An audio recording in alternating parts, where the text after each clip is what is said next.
And I decided to do that because, well, the beginning of my career, I was actually in the Air Force. I was an Air Force doctor. And then when it was time for me to get out, I thought, okay, I'd like to go home back to my hometown. And that was right in the middle of the pandemic. And at that time, I wasn't sure what I was going to do, but I ended up working at an urgent care during the pandemic. And it was absolute insanity.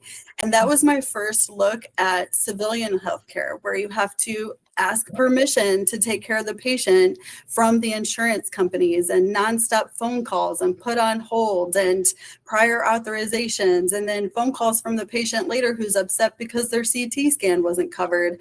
And I also saw during the pandemic how hard it was for patients to get into their doctor just for something like an insulin refill, something that's really life-saving. So they would all end up coming to the urgent care because they were desperate. And I really just realized, like, wow, people have been living like this. It's very different in military medicine. And so I thought there's got to be a better way. And the concept of direct primary care sort of fell into my lap.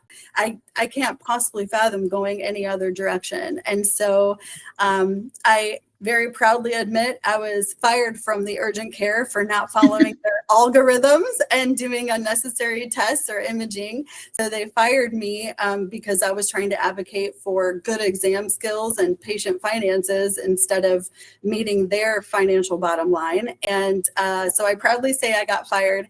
And at that time I thought, well, okay, I just had a baby. I just lost my job.